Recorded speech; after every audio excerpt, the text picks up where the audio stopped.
You see a lot of people these days preaching kindness, wearing shirts, putting stickers on things. I guess it's maybe because political life in our days seems to have gotten quite a bit more heated, meaner, uglier.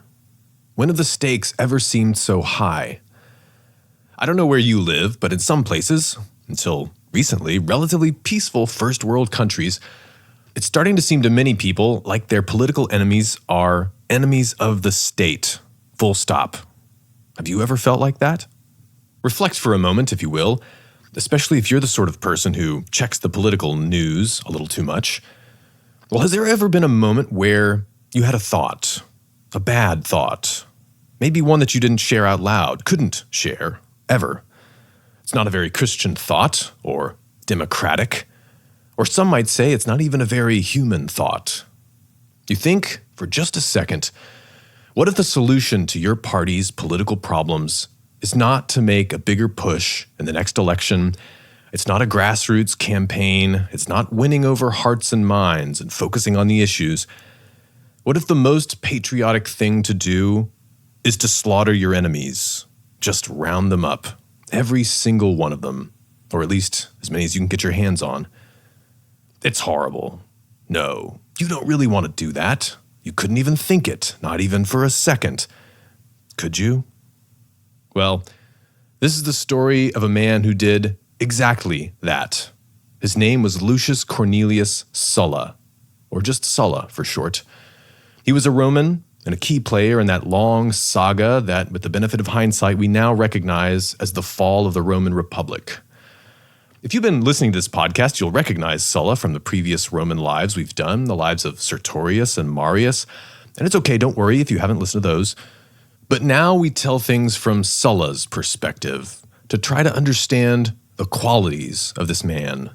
How did a man who is capable of doing what Sulla did rise to the top of the Roman state? Was he always that way? Was he destined to be that way? Was it despite his cruelty or because of it that he rose? How did he command men's loyalty and affections? What did he stand for? And what on earth could we possibly have to gain from knowing the character of such a man?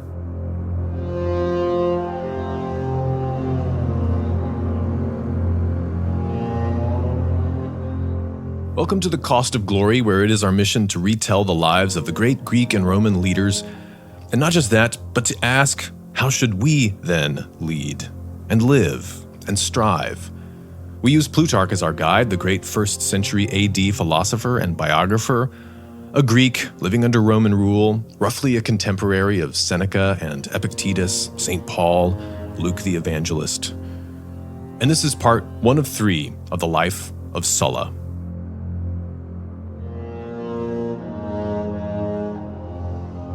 By his late 20s, Lucius Cornelius Sulla was on a fast track to pleasant obscurity. His daily routine was something like this. Wake up around the 5th hour of the morning, that is 11 a.m., light up some incense and splash some cold water on your face, start shaking off that hangover. And if you're at home, get ready for an earful from your wife. You'll never amount to anything living like this. I never know where you are. Look at your baby, she says. The baby cries. Look at her. She's going to end up a potter's wife, a barmaid, a courtesan. What would your ancestors think? Shame on you. If, however, you happen to spend the night at Miss Nicopolis's house, well, let's just say it was much more peaceful in the morning, more endearing sights to wake up to. And what could Sulla's wife really say? He had been with Nicopolis long before he ever met her.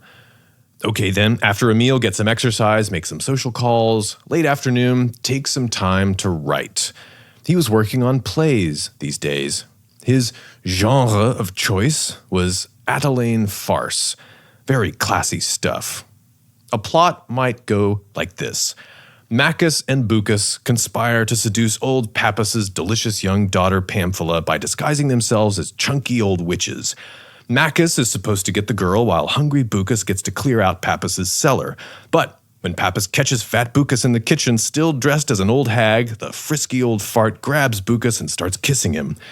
And the climax would have Pappus chasing Bucas out of the bedroom off stage left, Bucas with a basket of sausages in one hand, holding his wig with the other, Pappus hot on his tail, professing his love, both of them stark naked, Maccus off stage right, smooching with his new girlfriend, Pamphila. Roman audiences gobbled this stuff up. It was cheap, raunchy, and repetitive. And in the eyes of Roman high society, they might watch it, but there was zero honor to be had on the stage. Sulla loved it, though. He loved watching it, writing it, and partying with the actors afterwards. He was a good singer, too, and he often had love affairs with the actors, women and men alike. And in his later years, as Plutarch says, even when he had made himself supreme master of Rome, he would daily assemble the most reckless stage and theater folk to drink and bandy jests with them. But who could have foreseen a grand future for Sulla in those days? He was a poor man. Not so poor, mind you, that he had to actually work. But these things are relative, and considering his lineage, he was poor. Sulla was born into the mighty gens Cornelia, the Cornelius clan, the clan that had produced the Scipios. Corneliuses had been around and been leading Roman armies since the founding of the Republic, 400 years. But Sulla's branch these days was minor, poor, contemptible. One of his direct ancestors in his branch, a guy named Cornelius Rufinus, was consul during Rome's Great War with King Pyrrhus almost 200 years ago, 290 BC. But the Romans made a law in those days that no household was allowed to possess more than 10 pounds of silver dishes. That was useless luxury.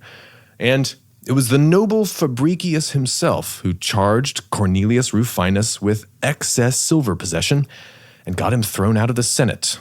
Sulla's great-great-great-grandfather or something. And there had been a praetor or two in his lineage since, the second highest rank in Roman offices, but nothing too special. Now, as a boy, Sulla got a proper education in Greek and Latin literature, and I suppose that helps with his drama career. But Sulla's father sadly died when Sulla was just a teenager, and the man was so poor that he didn't even leave his son any serious inheritance. There was a little income from their farm, maybe, but not enough to be ambitious. But enough to enjoy life. So Sulla did. He skipped the usual military service you were expected to do in your 20s, a necessary show of patriotism if you ever hoped to attain high office. But what was the point for Sulla? He couldn't even afford a horse. They weren't even wealthy enough to make the property cutoff for the equestrian class. So Sulla learned to enjoy the lower pleasures.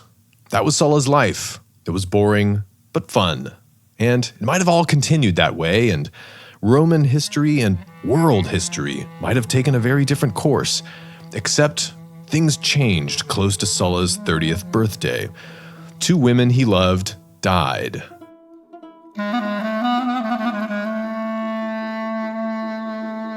The first woman to die was his father's second wife, that is, Sulla's stepmother.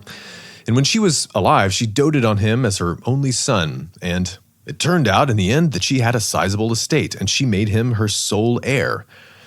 The second was dear old Nicopolis, the lover that he knew and kept since his youth.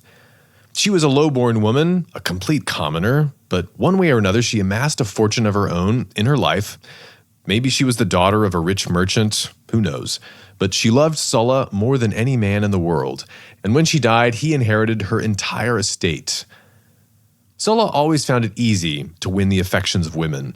He was a good-looking man with reddish blonde hair, but his wasn't that pure, noble handsomeness, the kind of good looks that made the aristocrats seem like carefree gods set apart from the herd of people. There was something unnerving in Sulla's features. As Plutarch says, quote, "His personal appearance in general is given by his statues, but the gleam of his gray-blue eyes, which was terribly sharp and powerful, was rendered even more fearful by the complexion of his face. This was covered with coarse blotches of red, interspersed with white." End quote. And Sulla's face, famously, would turn redder when he got angry. And when he was later at Athens, some Greek funny guy came up with a song verse that went, "Sulla is a mulberry sprinkled with oatmeal." And the joke was all the funnier for the light-hearted contrast it made with the genuine, overwhelming terror that Sulla's countenance inspired at that point. But that was later. Now, though, with some serious money at his disposal, Sulla saw new possibilities opening up. With money, you can run for office at Rome, and office is the only way anyone ever distinguished themselves in the Roman Republic. The first and necessary rung on the Roman career ladder, the cursus honorum, was quaestor. You were supposed to have had many years of military experience under your belt before you ran, and he was 30, a bit old for quaestor, but this was going to be just about his last chance for making anything of himself. And so, the establishment, maybe showing some compassion on him because of his noble family's present humiliation, they made an exception for Sulla. He was a Cornelius after all, and he was so likable. And so he ran and won himself a post as quaestor for the year 107 BC. And some have speculated that Sulla already knew Marius at that point, and others simply attribute this to his famous good luck that of all the various posts that he could have gotten as one of the dozen or so quaestors for that year, Sulla was assigned to be the personal assistant of one of the two consuls for the year, the flashier one, in fact, Gaius Marius. Now, Marius has just come into office riding on a wave of popular anger over the mismanagement of foreign wars. He based his candidacy on the promise of victory for the Romans in their war with the current ruler of Numidia, that is modern-day Algeria in North Africa. And the man that the Romans have to defeat is named Jugurtha. And there are other wars going on and other problems to solve, but this is the one that most people have their eyes on. Jugurtha is slippery. He's cultured, he speaks Latin, he's friends with many of the Roman nobility, he's bribed many of them in order to keep himself in power. And the Romans are dragging out the war through incompetence and corruption, and Jugurtha, for his part, is wearing them down with guerrilla tactics, hoping to exhaust their resolve. But now, General Marius is tightening the net. And Sulla brings with him to Africa a large force of cavalry. That was his first job, recruit cavalry from the Italian countryside, and by that point, of course, he's found himself a decent horse. And once he arrives at the Roman base in Numidia, he has two clear objectives for himself. The first is to make Marius look as good as possible. This he can do by being as useful as possible, by working as hard as he can, offering the best insight and intelligence he can come up with, and generally helping Marius achieve anything he wants to. Then, of course, you have to be deferent and humble, shrug off the compliments, never call in any favors, and never, ever speak ill of the consul or his officers or tolerate anyone else doing so in your presence. Second, get the men to love you. How?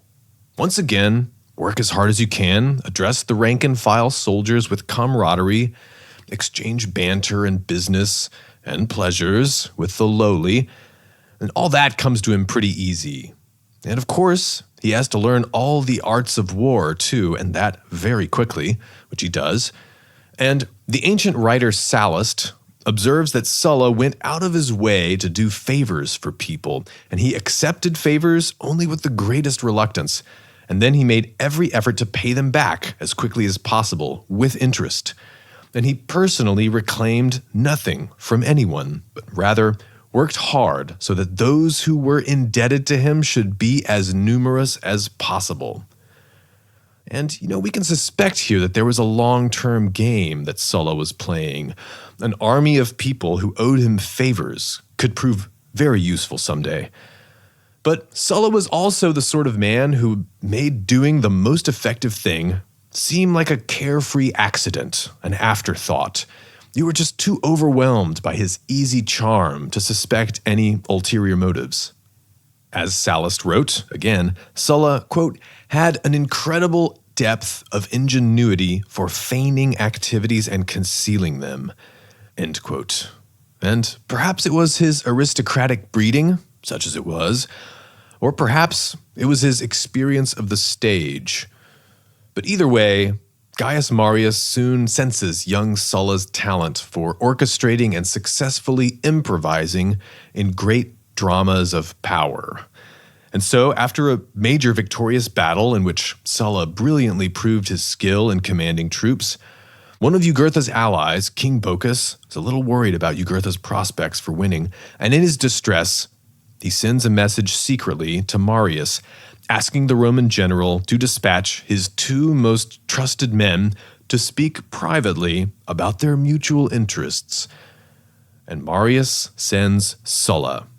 There was an older lieutenant also with him, but it was Sulla that was going to do the talking. And now this Bocchus, he happened to be the king of Mauritania, the next realm over to the west, and he was Jugurtha's father-in-law and his most important ally. Really, Bocchus is Jugurtha's only hope for defeating the Romans.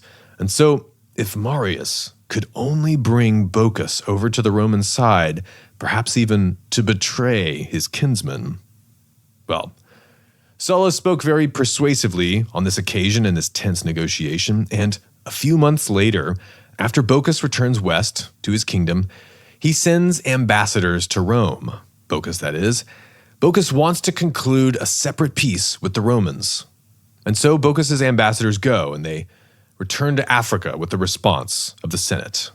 And the Senate says, the Roman people will be happy to forgive Bocchus's sins against them and have him as an ally as soon as he proves he deserves it. Deserves it. Well, that can only mean one thing. Give them Jugurtha. Next, King Bocchus sends a message to invite his friend, Sulla, to pay him a personal visit. Maybe he wants the Romans to do the dirty work of actually seizing and holding his son-in-law. So, Marius dispatches Sulla with a small force of guards, and they set out west for Mauritania. And on the way, the little Roman band sights a large contingent of battle-ready Mauritanian cavalry. Uh-oh, is this an ambush? Has Bocchus tricked them? Changed his mind about switching sides? And there's a tense moment. But no, it's Bocchus' son, Prince Volux. And he says he's come to escort Sulla and the Romans to the capital. And so Sulla and the Romans relax a little bit, and they continue on. But then as they're going on, one night, word suddenly comes that Jugurtha himself is nearby with his own army, and he's camped directly on the road that they have to take to King Bocchus' palace. And now Sulla is convinced that the Romans have finally been betrayed. But Prince Volux approaches him and beseeches him, and he swears by the gods, it's no trick. I'm as surprised as you, trust me. And here's what he proposes. He says, I'll send my men far up ahead of us, and I then will personally accompany you and the Romans unguarded, and we'll walk right past Jugurtha's camp, and if he attacks or tries anything, you can just slay me. But he won't dare. When he sees the Mauritanian flags with you, he won't dare. He won't provoke a war with my father. And, well, Sulla weighs the risk. He could abort the mission, run away. It's getting a little hairy right now. But he reasoned, why save by a shameful flight a life which is unpredictable and perhaps soon destined to pass away through illness or some other misfortune? And so, at first dawn, they march right down to Jugurtha's camp, and Jugurtha is stunned at their sudden boldness, and while he's deliberating what to do, they march right past him, unscathed. So, then, they get to King Bocchus' palace, and there is much deliberation going back and forth. Bocchus really is still very hesitant to betray his kinsman. Isn't there some other way? But then, emissaries come from Jugurtha, and Bocchus tells these guys that he's trying to negotiate a peace with the Romans that will be advantageous to both Jugurtha and Bocchus. And then, Jugurtha sends back a secret message. You know, dear father-in-law, we'll be in an even better negotiating position with the Romans if you will surrender that young noble Roman commander to me as a hostage. Make up some story, catch him off guard. Bocchus shares the secret with Sulla. Jugurtha has taken the bait, exactly as Sulla hoped. Because it had to seem to Jugurtha like it was his idea. So Sulla and King Bocchus make plans, but it is said that even up to the last moment, the night before, King Bocchus wavered on whether he should do the loyal thing, the good and patriotic thing, honoring the ties of blood and country and history and the many oaths and treaties that he and Jugurtha shared, and turn over the Roman to the Numidian, or whether he should do the smart thing, the expedient thing, and make friends with the most powerful city in the Mediterranean and turn Jugurtha over to Sulla. In the end, Bocchus yields to necessity. Jugurtha comes to a designated hilltop with a few associates, unarmed, putting all his trust in Bocchus, expecting to meet Sulla unarmed there too, expecting to have the last laugh when Bocchus betrays Sulla. But instead, it's Jugurtha and his men who get ambushed by Roman archers. They slaughter everyone else but capture Jugurtha alive and hand him over in chains to Sulla. And for his next and final public appearance, Jugurtha was going to be tied to a cart and paraded through the streets of Rome in the glorious triumphal parade of the consul Gaius Marius.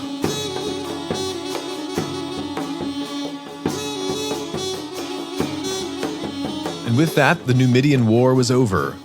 Marius got the glory, of course, but even then, Marius's growing list of political enemies start approaching Sulla.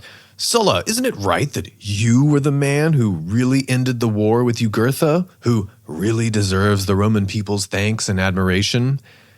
And some historians believe that Sulla, at this point, parried away those compliments and stayed loyal to Marius's honor. But it is true that later, as relations between Marius and Sulla began to turn sour, Sulla could be seen around town wearing a ring that he commissioned, portraying himself leading Jugurtha in chains, as though indeed he was the one responsible for the victory. But in those early days, the crisis for Rome was too great for the nobles to indulge their personal grudges. Within just a year after the Numidian triumph, two huge combined Roman armies, 80,000 men, get annihilated in a battle, this time on the northern frontier, the Battle of Arausio.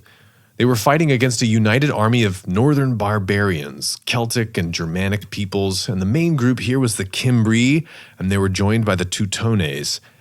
And what made it more disturbing was that this was the culmination of many years of mismanagement, another great testimony to the incompetence of Rome's effete nepotistic nobility.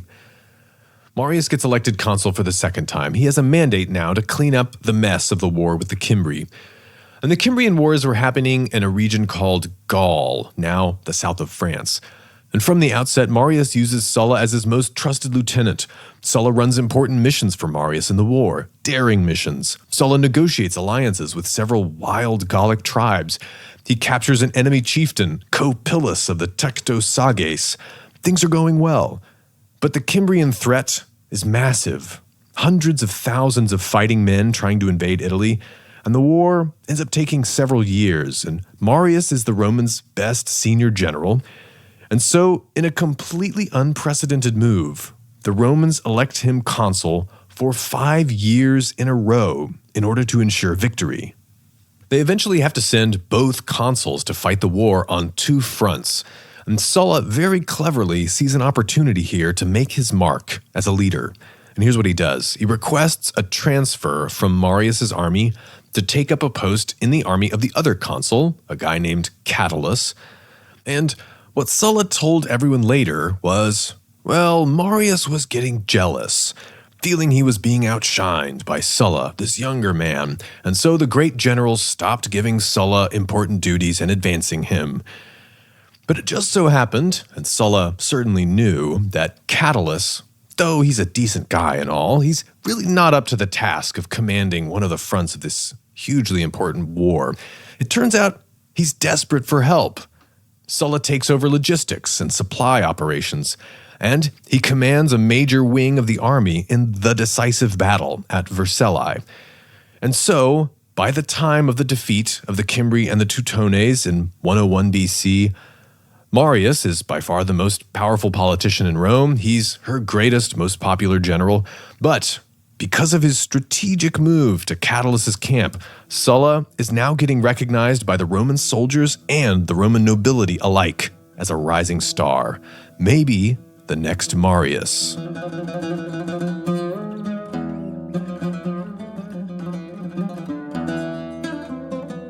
And now, with these northern invaders vanquished, Rome seemed like it was facing no serious threat to its security. Its European provinces stretched from southern Spain all the way to the Black Sea. The Romans controlled the entire north coast of the Mediterranean: Italy, Illyria, Epirus, Greece, Macedonia, Thrace, Asia Minor, and it held large portions of North Africa too. And for the first time in a decade, there was peace. And with no wars to fight, Sulla's newfound ambition drove him to reach for election to the higher magistracies in the state.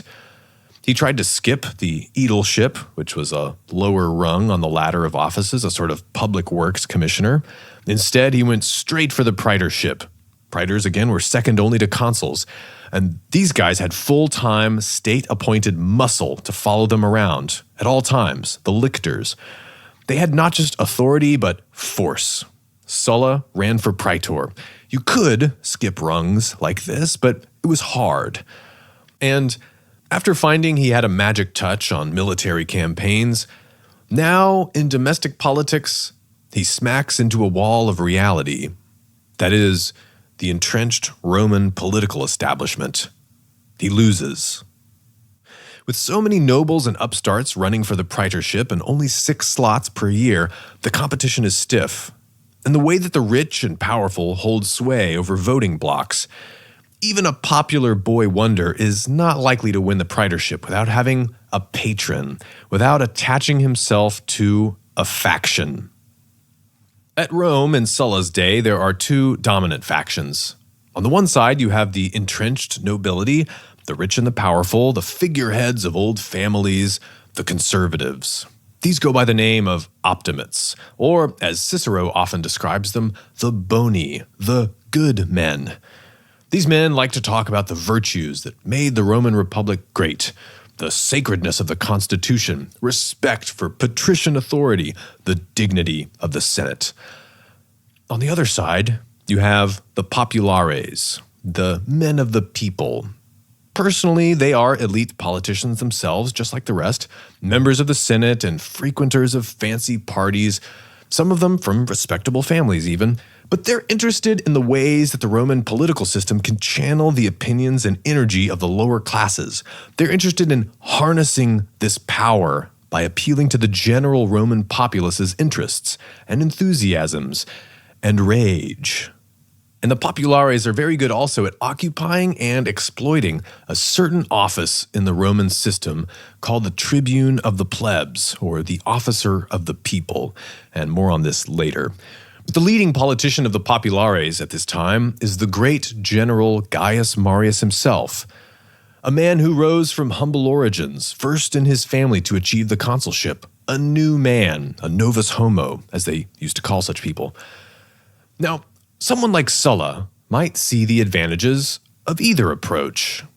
He has deep experience relating to the lower classes, and he understands the power of the great political drama that is daily staged, if you will, before the Roman urban mob, the religious ceremonies, the military parades, the speakers at the popular assemblies, and the games, the gladiators, the races.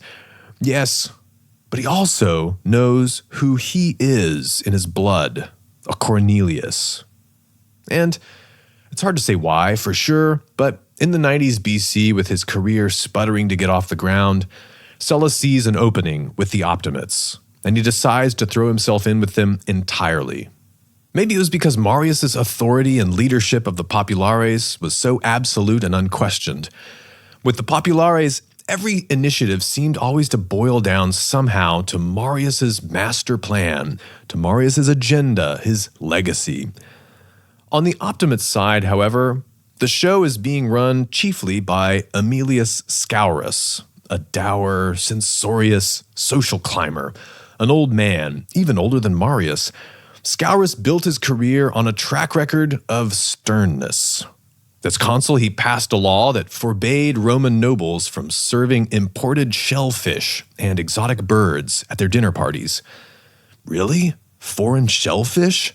Yes, it was useless luxury. As Sulla looked around and saw so many contemptible blue bloods in conservative politics, He asks himself, where was the charismatic leadership to be found on the Optimate's side? Catullus, the frivolous bungler, the Metelli, proud, dutiful, weighty, stupid. Rutilius Rufus, an absurdly honest man, a great secretary. The priestly Mucius Scaevola cousins, nerds. Yes, whether you chalk it up to the inherited wealth, or the inbreeding, or the religious fetishism, or something else, there was a glaring deficit of charm and vigor among the Optimate leadership. These people need him. And he eventually gets them to recognize it. With Optimate backing, Sulla gets elected Praetor, finally, in 93 BC, 7 years after the end of the Cimbrian War, around age 45. And by that time, Sulla has amassed a considerable fortune from all the war booty he's won, and who knows how else. But he is reported to have spent a very large chunk of it pandering to the mob in order to get elected. Feasts and favors and shows and so on. And fittingly, one of the few things that is recorded about Sulla's tenure as urban praetor is his spectacular sponsorship and financial underwriting of a gigantic party. It was an annual religious festival called the Apolline Games, the Ludi Apollinares, and the games were actually founded more than a century earlier by an ancestor of his, a certain other Cornelius Sulla, during the perilous years of the war with Hannibal. And Sulla wants to do justice to his ancestors, to give the Roman populace a show that they'll be talking about for years, something to remember him by. So he has his friend King Bocchus send 100 wild beasts from Numidia, elephants, lions, ostriches, deer, and a team of Numidian hunters to shoot, net, chop, and stab them all down in front of roaring Roman audiences in the Circus Maximus. This was before they built the Colosseum. Now, for a man to spend that kind of money to put on that kind of show is a clear indication to all that Sulla has a run for the consulship in his mind. But it's also a testament to something Sulla is increasingly making known these days, namely his enormous piety to the gods, and to Apollo most of all, who happened to be his favorite.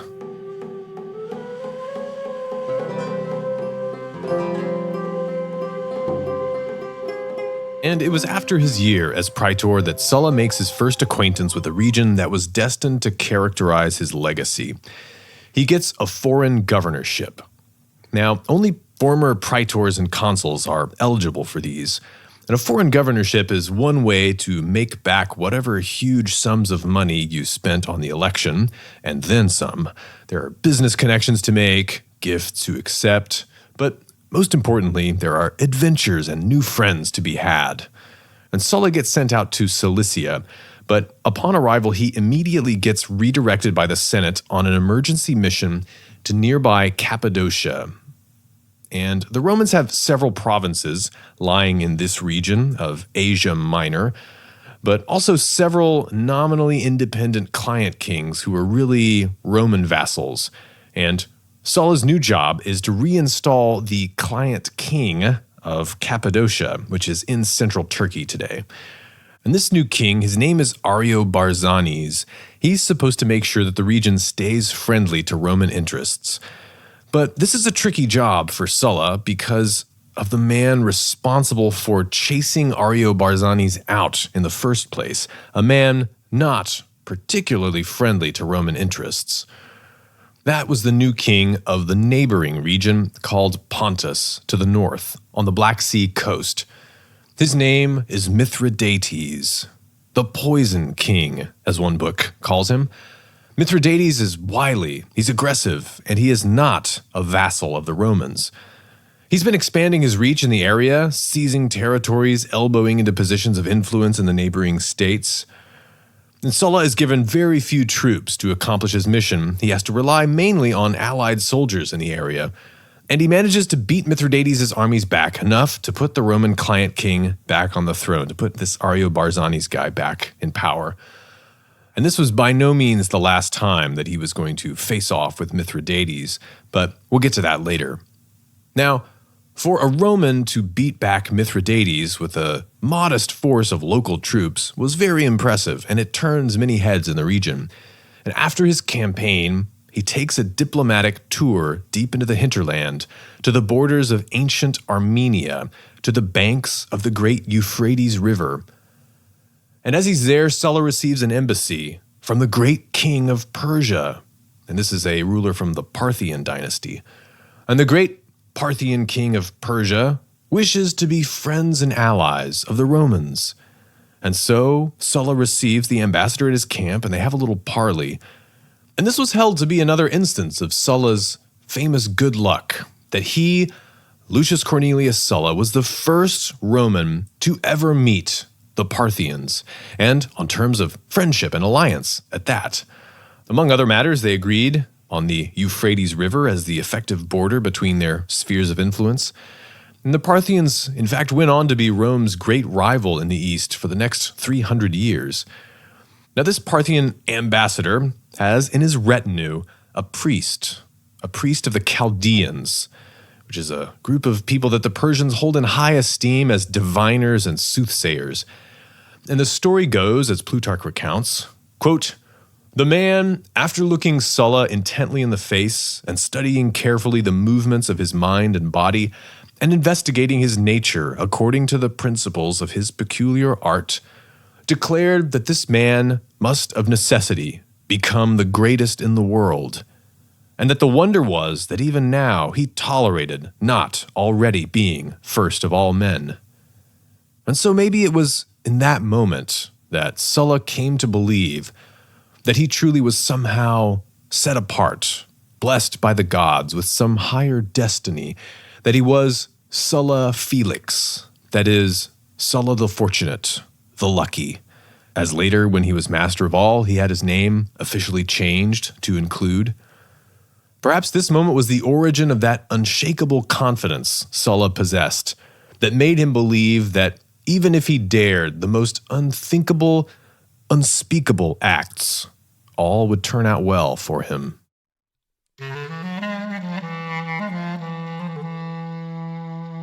Well, now it was time to start laying the groundwork for his bid for the consulship. Sulla makes a few calculated provocations against his old commander Gaius Marius, suggesting that it was he, Sulla, who deserved credit for the Jugurtha victory. And things are starting to get tense, but before the situation can reach a resolution, Rome is faced with a crisis so massive that it makes the elites put aside all their differences. War is breaking out in Italy itself. Rome has built its Mediterranean-wide empire over the last 150 years with considerable help from allies all over Italy. But there are great numbers of these culturally very similar Italian people who are fighting in the same wars, speaking Latin now, doing business in the city of Rome, but are not Roman citizens. When they're in Greece or Numidia, the locals look at them with awe and reverence as conquerors, as basically Romans. But in Rome itself, they're looked down upon. They can't run for office. Their interests aren't being represented in the political system. And in 91 BC, after many attempts by progressive politicians to bring them into the fold, several major Italian peoples decide they are fed up. And after smoldering for years, they finally burst into flame and revolt. It's now called the Social War, social from the Latin word socius, which means ally. And we talked more about the Social War in the life of Marius.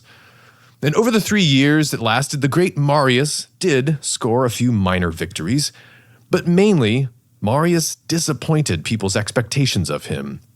Some blamed his old age, others were suspicious of his favoritism toward the Italians, saying that he was reluctant to wage war on people who were, up until recently, his greatest base of power and patronage. Maybe he was hedging his bets somehow. But Sulla's record in the Social War, however, is unambiguously brilliant. Among the Roman populace, there is talk of Sulla being one of Rome's great generals. His friends and partisans start calling him Rome's greatest. And even his enemies conceded that he was, without a doubt, the luckiest. And unlike some leaders who would take this bit about being lucky as an insult, as though Sulla was great only because of his good fortune and not because of his skill or personal qualities, Sulla gladly accepted it as a compliment, and he loudly joined in magnifying the aid of heaven in all that he did. And in his memoirs later, Sulla even wrote that of all the actions he took, which seemed like they were wisely chosen to others, it was those that he dared on the spur of the moment, and not after some considered deliberation, which turned out for the best. Today we might simply say that he had exceptionally good instinct. But then, what was it, or who was it, that granted a man instinct in the first place, and guaranteed that it remained in place throughout his life? Was it not some power beyond human understanding, a divinity?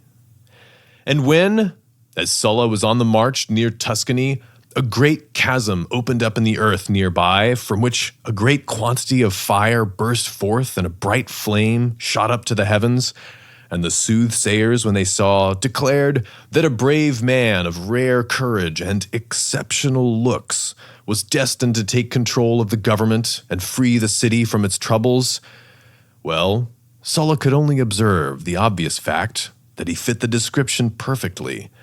It was time to run for consul. Sulla returns to the city in 89 BC as the social war is winding down. He puts in his candidature and wins. Well then, it was time now to rearrange his personal relations to suit his new station in life. His colleague in the consulship is another Optimate from a good family, Quintus Pompeius Rufus, an ally, and Sulla cements their friendship by marrying his daughter to the man's son. And then, Sulla is on his third wife by that point, but he divorces poor Cloelia and marries into the most powerful political family of his age, the Metelli. His new wife, number 4, was actually the widow of the man who had long been the invisible hand of the Conservative Party in the Senate, that righteous purger of Roman dinner tables from the influence of foreign shellfish and exotic birds, Aemilius Scaurus himself. The old man had conveniently died the year before. And so, thus, at age 49, Sulla has at last restored the long-lost dignity of his little branch of the gens Cornelia. And this crowning achievement comes not a moment too soon. A new war is breaking out in the east this time. It was potentially disastrous. No, already disastrous. It was a potentially epoch-marking catastrophe. With the social war still in full rage, the wily king of Pontus, Mithridates, lured a Roman commander in Asia into a foolish war in 89 BC. The commander there, Manius Aquilius was his name. He was an old buddy of Marius. He was himself the son of a famously corrupt and plundering governor of Asia. Well, Mithridates secretly leveraged local discontent to build support for himself in this Roman province, and then he swept in suddenly and sent the Roman forces scurrying like rats. Mithridates captures Aquilius, and in a great symbolic gesture punishing Roman greed, he executes him by having molten gold poured down his throat in front of a packed arena. And Mithridates fully intends to exploit Rome's domestic crisis with the social war in order to completely redraw the map of the Eastern Mediterranean. A panic ensues at Rome. Tax revenues from Asia are an extremely important organ in the Roman financial system, sort of the equivalent of mortgage-backed securities in the 2008 financial crisis. Almost every rich man somehow is exposed. There are loans leveraged against the income from these revenues. And the possibility of losing the province of Asia in one fell, unpredicted swoop is terrifying. The Senate declares war.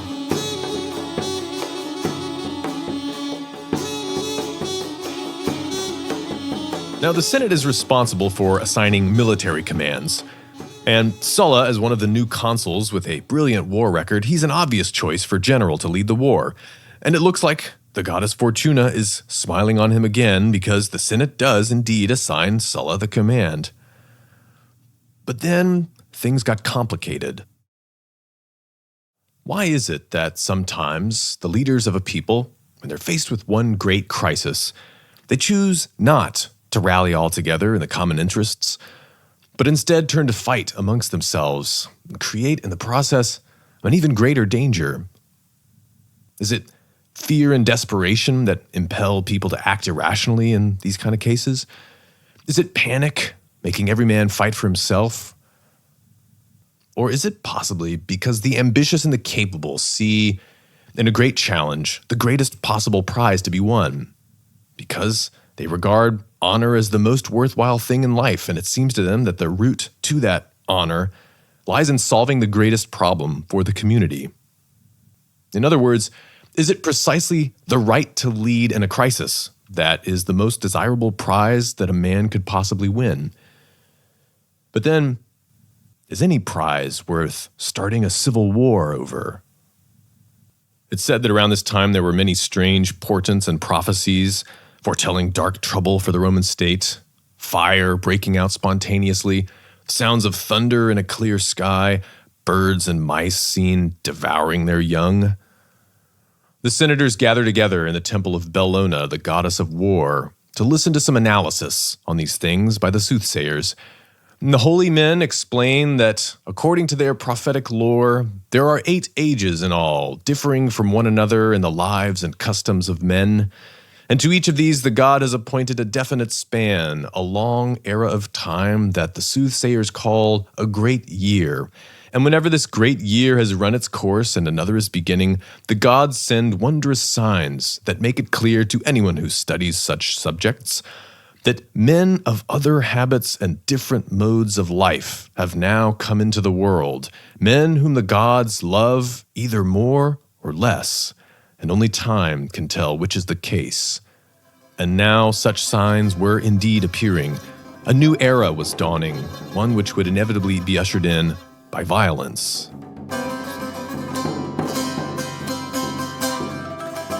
So then, how did it all start? Well, there were murmurs going around that at various mob rallies, another name was getting bandied about by Rome's lowlifes. There seemed to have been men who thought old Gaius Marius should be given the command for the war against Mithridates, Rome's savior, Rome's finest. Well, he certainly was among Rome's weightiest politicians by that point. You could hardly blame him. In Rome, whether it was good times or bad times, the parties of the rich were always grand. It was hard to keep the pounds off. But Marius was in no condition to lead a war. How could he dream of that? And anyway, the decision was already made, wasn't it? Well, there's a certain office in the Roman political system. Not a grand office, a relatively humble one, really, in theory. And holders of that office usually keep their heads down, go with the flow, but that office has unique powers that make it impossible to be absolutely certain about, well, almost any settled matter in Roman politics. The office is called the Tribune of the Plebs, Tribune of the People, Champion of the People, you might say, Public Defender. There are 12 of them at a time. It's a 1-year term. And if the Tribune of the Plebs can get massive popular support for a measure, he can call a certain kind of popular assembly and he can push through almost any policy, even without the approval of the Senate or the magistrates. You were supposed to get that approval, but you didn't have to. And to forego that was extremely high risk. It could be career suicide for them to do so, because they are extremely vulnerable when their term is up. And you would also need some massive amount of discontent and energy to override the will of the establishment. Well, one of the ways that the Romans ended up neutralizing the Italian rebels in the social war was by offering citizenship to any Italians who would fight on the Roman side. Citizenship was, after all, the coveted bone of contention that was the cause of the whole war, and so this move eroded the rebels' support long enough to turn the tide of the war. It worked. But then, these great flocks of newly minted Italian citizens are all, in a manner of speaking, gerrymandered into one big voting district. And they were going to vote last and count for very little in any poll or election. The establishment felt that this was a good and fair way to keep them from being too disruptive, being rude and throwing their influence around and so on.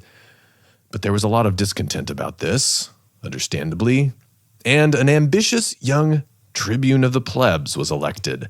His name was Sulpicius. He was a kid from a good family, Optimate stock, and Sulpicius tries to reason with the establishment. If you nobles could come out and present yourselves as the patrons of these new Romans, show yourselves to be welcoming by giving them more of a share of the vote, well, couldn't that work in the nobility's interests? Surely these Italians know how to return a favor. But the Optimates tell him to drop the issue. Know your role, kid. You don't understand how these things work. And in fact, the Optimates rebuff him in such an insulting way that they drive Sulpicius into the arms of the opposition, chief among them to old Gaius Marius, who is still very popular with the Italians and the Roman lower classes. He still has huge influence. He knows how to assemble a citizen crowd to vote in radical measures. And unknown to anyone, Sulpicius and Marius make a fateful deal. And this takes several stages to unfold. First, Sulpicius calls a plebiscite. And everyone knows what he's going to propose. His plan is to redistribute the new Roman citizens from all over Italy into the normal Roman voting blocks called tribes that will give them more influence with their votes. The Senate is forcefully opposed to this measure. This law would totally disrupt tradition. In other words, it would disrupt the establishment's heavy influence on the voting system, which has been built over generations. But really, what chance does Sulpicius have to pass it? But on the day of the assembly, word gets to the consuls that there assembled in the voting grounds are Marius's mob of supporters. Marius's men? Suddenly the consuls realize some sort of deal has been made. With Marius's constituency showing up at the polls, Sulpicius may actually pass this redistricting law. And so, the consuls pull out their own trump card. The consuls declare the day a holiday, that is, a holy day, feriae in Latin, which is incidentally where we get our word fair, as in county fair. But to have feriae means that no public acts are valid for that period. But then, things get wild. Sulpicius is ready for this. His supporters, some 3,000 of them, he calls them his anti-senate, they march into the forum where the consuls are holding a meeting, and they bring concealed daggers. A violent riot breaks out, and chaos and anarchy spread through the streets. Both of the consuls retreat from the forum, and even with their lictor bodyguards, they stand no chance. They're vastly outnumbered. The Optimates then bring in their own thugs, and it gets bloody. And in the fighting, the consul Pompeius's own son, that is Sulla's son-in-law, he gets stabbed and dies.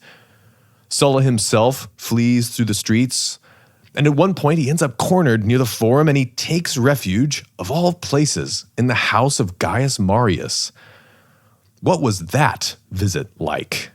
What did Sulla discuss with his old commander at what would end up being their last earthly meeting?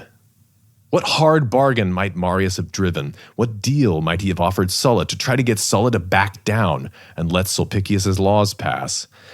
And you know, considering what Marius was planning, how good of a pretender, an actor, must he have been to keep Sulla, of all people, from suspecting what was actually coming?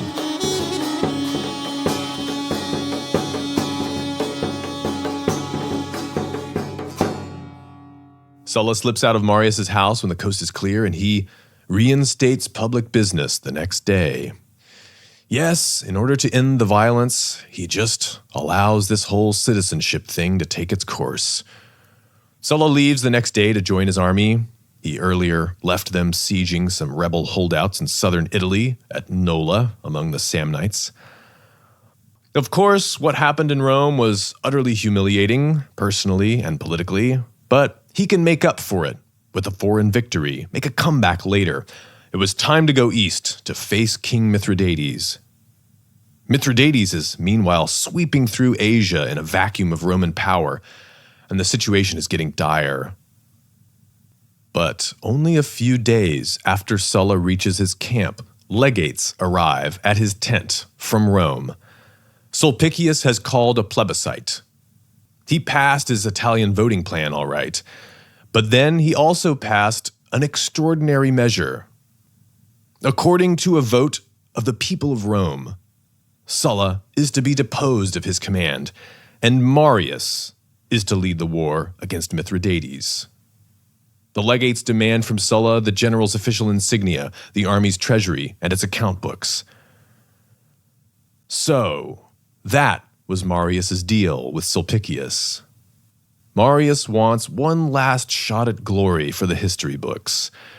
What was he, 70 years old now? No doubt most of the Senate had protested, with many imprecations and outraged waving of hands. Useless. All that work, restoring the dignity of the house of Cornelius Sulla, all that work in the service of Rome, and this is where it ends up.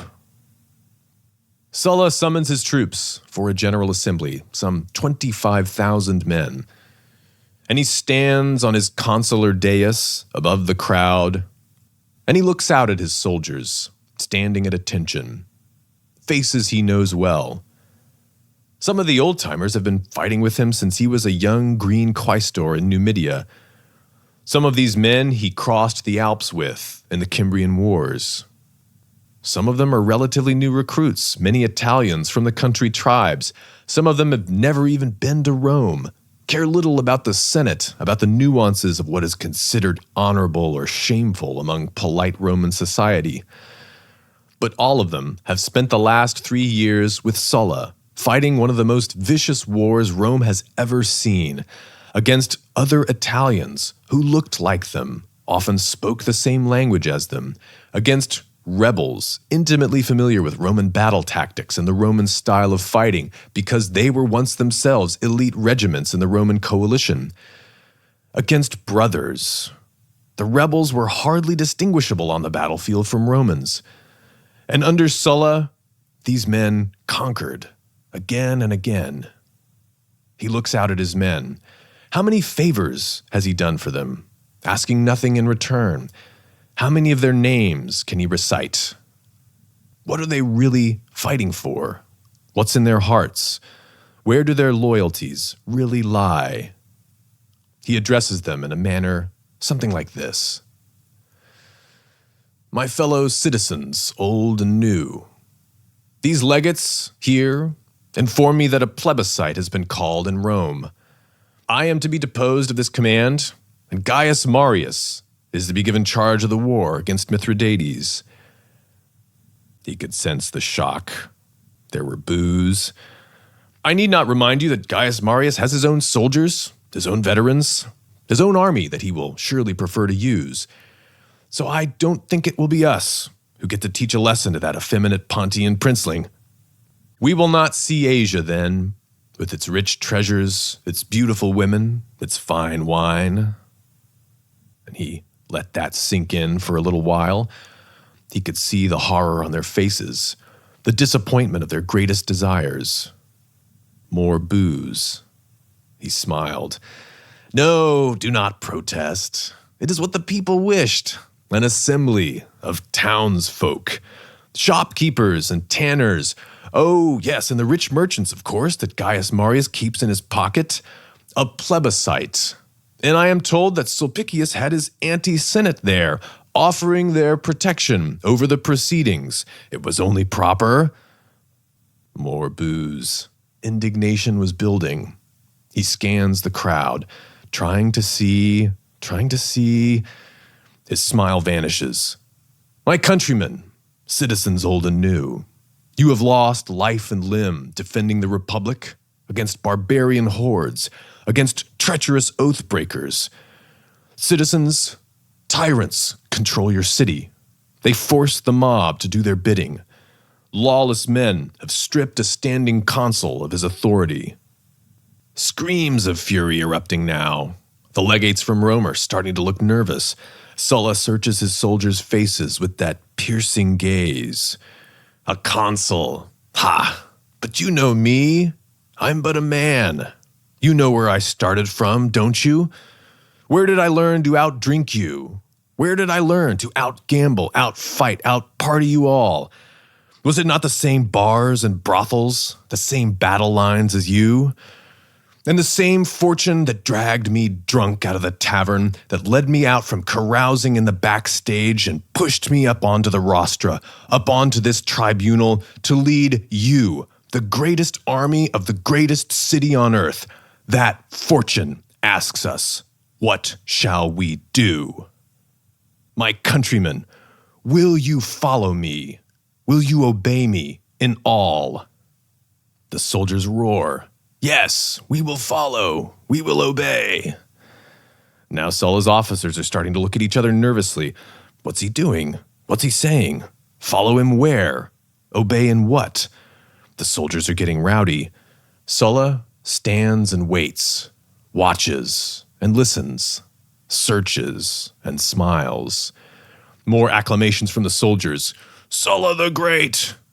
Yes. Death to the tyrants! Very good. And then he hears it. Sulla, save Rome! To Rome! To Rome! Yes. At last. There she was. He recognized her immediately. It was the goddess, smiling upon him. Fortune was with them.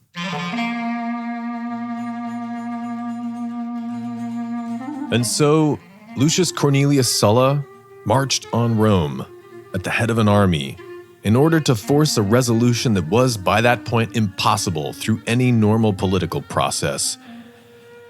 This was unprecedented. In 400 years of Republican government, no Roman commander had ever done anything of the sort. Surely, men of the past thought no troops would follow them in arms against their own country. But Sulla saw clearer than any leader of his time that these were not the old Roman citizen soldiers of bygone days. These men came from diverse backgrounds all over Italy. Some of them were newly minted Roman citizens. They didn't have the same quasi-religious scruples about the sacredness of the Roman political system or the lines that no citizen was supposed to cross. They could see the plain fact that their commander, whom they adored, had been outrageously wronged by his rivals, and that they were going to lose out on the opportunity of a lifetime. This injustice had to be corrected. Sulla didn't have to tell them where to go. He let them choose the course of action. And in their rage, Sulla's troops seized the legates who came to demand Sulla's resignation, and they stoned them to death. And they march 6 legions of fighting men. Sulla's officers, all but 1 or 2, abandon him and flee to the city. The Senate sends several more embassies out to try to reason with Sulla, to conciliate him. They are ignored. The final embassy is sent by Marius and Sulpicius themselves, and Plutarch recounts what happened to these. Quote, "These legates came to forbid their advance, but they addressed Sulla with excessive boldness, whereupon his soldiers would have gladly torn them to pieces, but contented themselves with breaking their fasces, their ceremonial rods of authority, and stripping them of their senatorial togas, insulting them in many ways and sending them back to the city. And when the legates arrived in the city, the Romans were thrown into a terrible dejection at the mere sight of them, stripped as they were of their praetorial insignia, and even more so when they announced that the sedition could no longer be checked, but must now run its course." End quote. Within a few days, Sulla is at the walls of the city, and within a few more days, he is master of Rome. And with that, the first moves were made in the great half-a-century-long struggle known as the Roman Civil War, sometimes called the Roman Revolution. But after telling the story this far, we have only reached the beginning. And with Mithridates still flooding through the east unchecked, it looked as though darker days were ahead.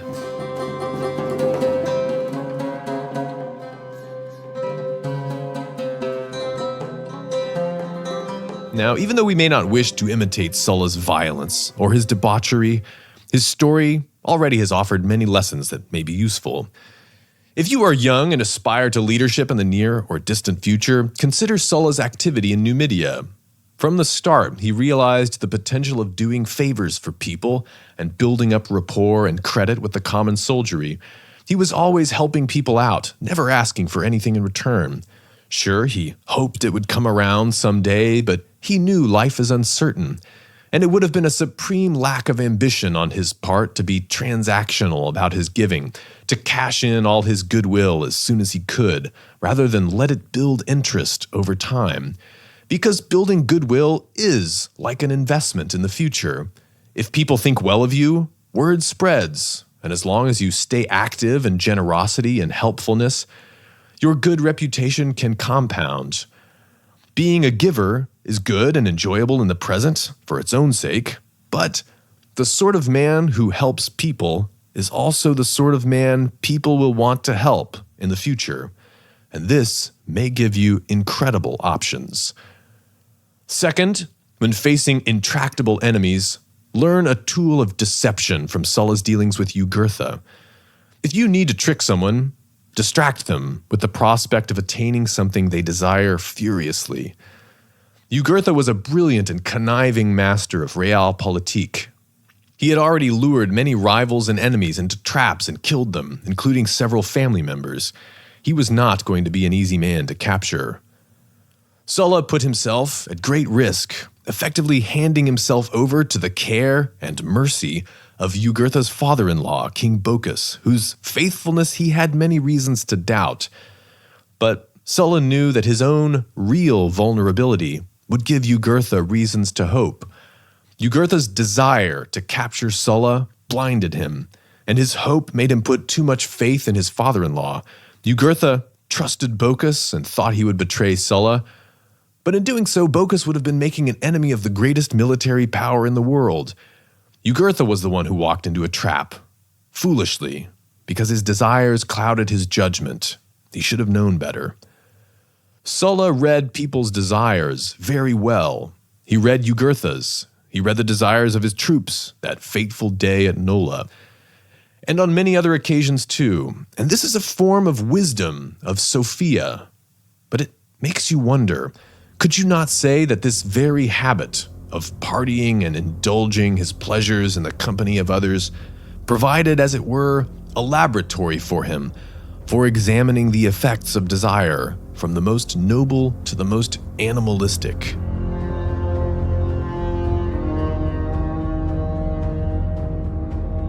Stay tuned for part 2. If you got something worthwhile out of this, you know what to do. But I'll remind you, tell a friend, leave a good review. But more importantly, raise the bar in your life and act accordingly. Stay strong, stay ancient. This is Alex Petkus. Until next time.